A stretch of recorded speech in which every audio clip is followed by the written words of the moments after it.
about you and then try and put their foot on your neck. If you stay down, you will never ever get that resolve.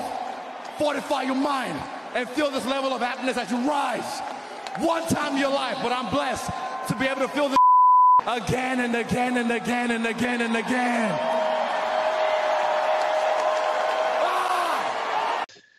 Bonjour tout le monde, j'espère que vous allez bien. Bienvenue sur After Fight. On se retrouve pour un nouveau podcast, une nouvelle interview. Je suis avec Magomed Kadi Magomedov. Magomed, comment vas-tu? Je vais très bien, et toi? Ça va, nickel, merci. C'est un plaisir de te recevoir sur mon podcast. Tu es un combattant de MMA qui nous vient de Belgique. Oui, c'est bien ça. Donc, ouais. Les cousins des Français, quoi. Ouais. Alors, moi, pour habitude, je demande toujours aux combattants sur After Fight de se présenter. Ouais. Est-ce que tu peux nous dire d'où tu viens, ton âge? Voilà, je viens. Ça fait plus ou moins 17-18 ans, j'habite en Belgique. Et j'ai commencé ça fait plus de 3 ans. Ouais, ça fait 3 ans déjà, on va dire. Et voilà, j'ai commencé par le grappling d'abord, après par le MMA, on va dire. J'ai pris goût, on va dire, au MMA. Et voilà.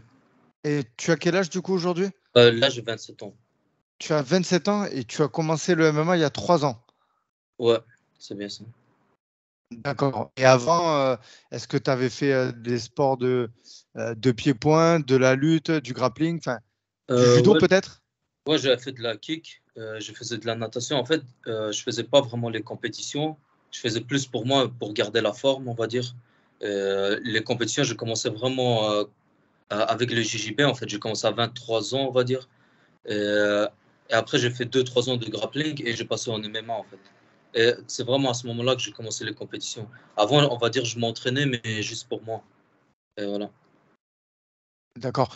Est-ce que tu peux nous dire où tu es né avant d'arriver en Belgique aussi? Moi, je suis né en Russie. C'est une ville, elle s'appelle Astrakhan. C'est pas loin du Daghestan, on va dire. Mes parents, ils viennent du Daghestan. Moi, j'étais né à Astrakhan. Et après, voilà, j'ai déménagé. On a immigré ici vers quand j'avais 9-10 ans, un truc comme ça. Et voilà. Maintenant, on habite ici en Belgique. D'accord. La Belgique, comparé à la France, ça fait plus longtemps que le MMA il est légalisé. Ouais. Là-bas, pendant ta jeunesse, que tu as grandi, est-ce que tu as regardé du MMA? Est-ce que tu avais des combattants, l'UFC, tout Euh, ça? oui, je regardais souvent. Moi, c'était Habib. Comme c'est un Dagestanais comme moi, donc je le suivais souvent. Sinon, Georges Saint-Pierre, John Jones, voilà, c'est mes combattants favoris, on va dire, ces trois-là. Tu Voilà. disais que tu faisais de la natation aussi? Ouais, je faisais de la natation pendant 3 ans, un truc comme ça, quand j'étais jeune. Et franchement, je pense que ça m'a quand même aidé au niveau de l'endurance et le cardio et tout. Ça aide beaucoup. Et donc, tu as fait tes débuts en MMA. Est-ce que tu peux nous citer ton coach, le nom du club aussi? Le coach, en fait, j'étais d'abord dans un club, ça s'appelle Team Blackjack. J'ai commencé là-bas. Je suis resté pendant 2 ans, 3 ans. Et ensuite, là, je suis passé dans un autre gym. Mon coach, il s'appelle Jérémy. Et voilà, c'est Team Terra Nova maintenant pour l'instant. D'accord. Il y a eu de grands noms, des combattants connus en Belgique. Je ne sais pas si tu as pu t'entraîner avec eux. Je pense à Gaetano Pirello qui est allé à l'UFC. Non, je suis allé quelques fois dans sa salle. Mais eux, c'est Vermont, donc c'est très loin. Mais sinon, ouais, je me suis entraîné 2-3 fois chez eux. J'ai pas pu vraiment tourner avec lui, mais ils ont un bon club. Il y avait aussi un Tarek Saifaddine, je crois. Ouais. Je sais pas, Ouais. je sais pas si tu as connu tout ça.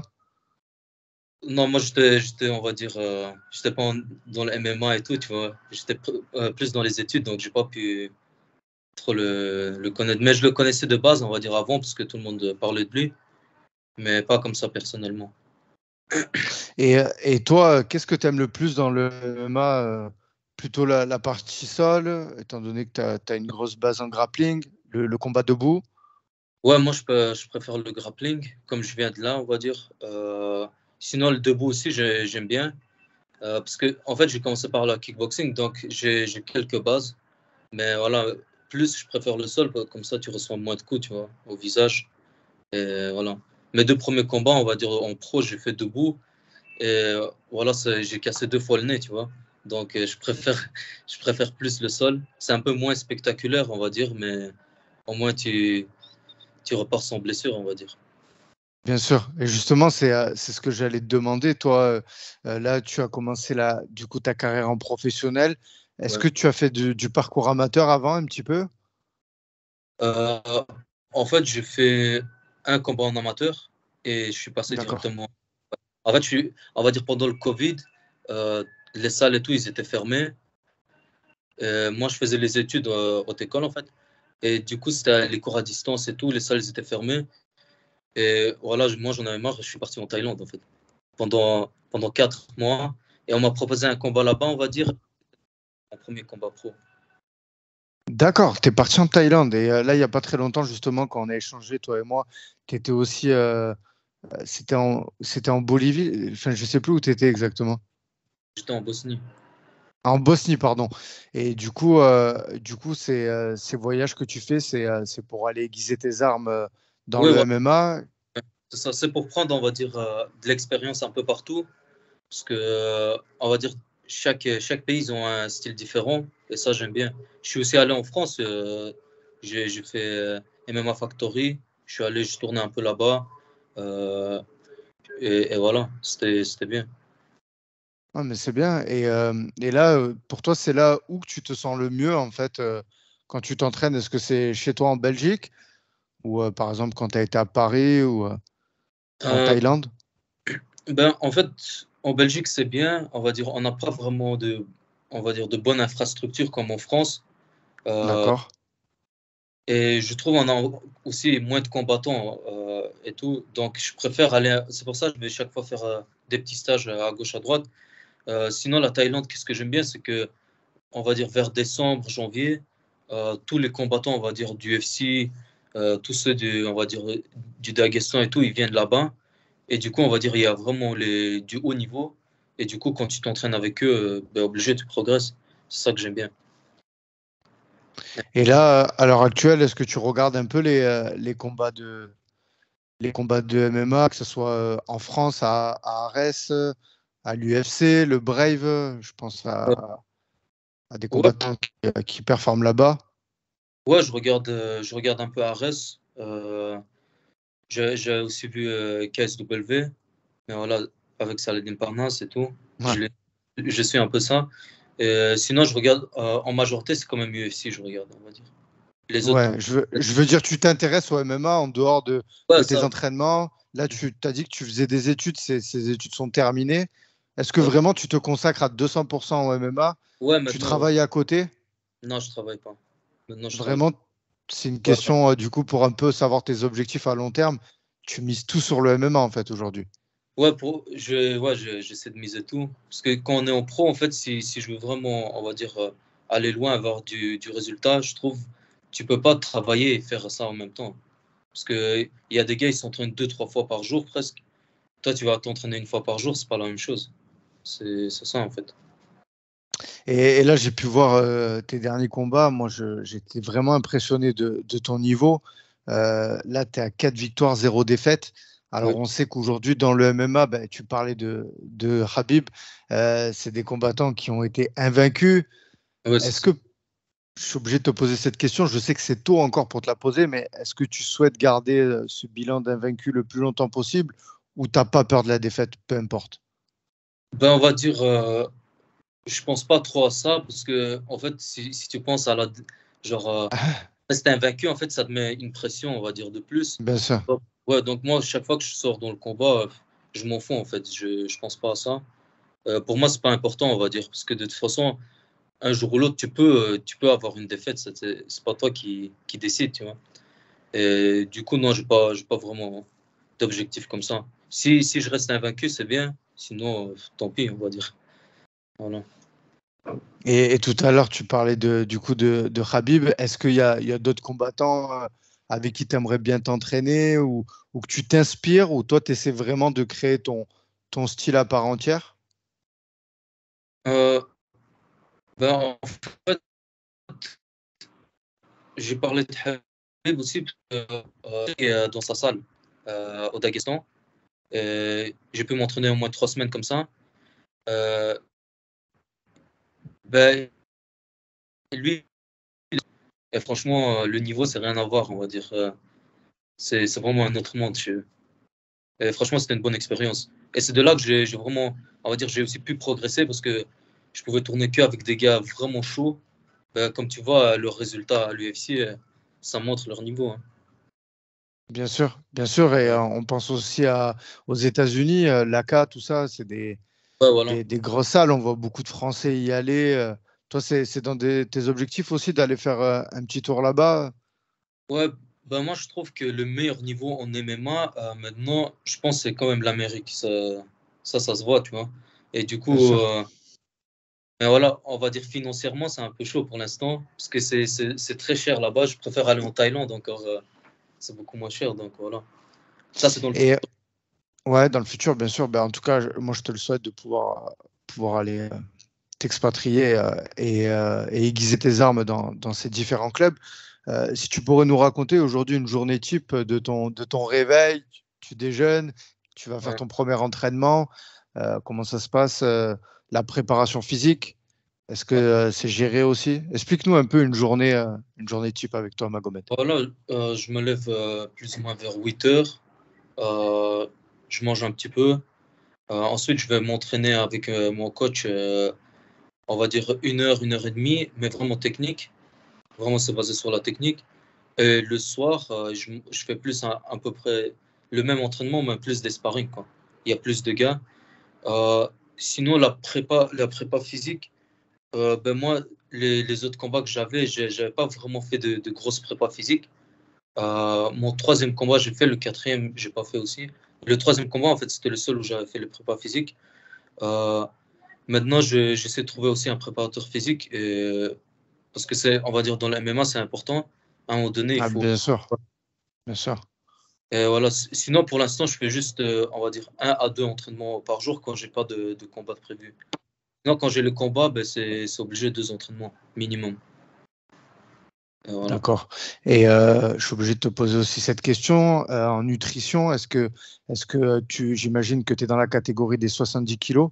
Est-ce que tu cuts beaucoup pour aller dans cette catégorie? Est-ce que les cuttings sont difficiles? Est-ce qu'à l'avenir, tu voudrais aller dans une autre catégorie ou tu En voudrais fait, rester dans celle-ci? mes 2 premiers combats, je les fais en 70 et les 2 derniers, c'est en 66 j'avais fait. C'était en featherweight. Ouais. D'accord. En fait, je suis descendu parce que je me sentais beaucoup plus léger que les 2 premiers combats avec qui j'ai fait. Et franchement, j'ai senti le niveau poids, c'était pas le même poids. Donc, je me suis dit, il faut que je descende encore plus bas. Euh, Maintenant, niveau poids, c'est 80. Comment on dit chez vous? 70, 80, ça se dit. 90? Non, juste 80, 80, 80. ça. Parce que chez nous, c'est un peu différent. Ouais, sinon, je tourne autour des 80 kilos hors combat. D'accord, En fait, 80 kilos, ouais, ok. en diète, on va dire quand j'ai pas de combat, je mange un peu n'importe quoi. Et dès que j'ai un combat, ben, je fais une diète, on va dire 1 mois, 2 mois avant le combat. Et je descends bien. Super. Tout à l'heure, on parlait du Brave, on parlait de l'UFC, on a le Bellator. Enfin, voilà, on a beaucoup d'organisations. Je pense aussi en Belgique, il y a l'Atomic, il me semble, il y a le Road Beatdown. Ouais. Il y a quand même de belles organisations aussi. Est-ce qu'il y en a une qui t'attire déjà? Est-ce que tu souhaites aller combattre dans une? Ben, pour l'instant, en fait, j'ai un contrat avec Fabric MMA, c'est en Slovaquie. Euh, Eux, ils sont associés à Octagon. Donc, on m'a déjà proposé, on va dire, un combat à Octagon. Mais Ok, c'était pendant le Ramadan, on va dire, donc j'ai refusé. Euh, et là, si on me propose Octagon, je pense que je vais rester plutôt là-bas, à mon avis. Sinon, Octagon, ouais. sinon là, j'ai encore mes 2 combats et après, je peux signer dans une autre organe, en vrai.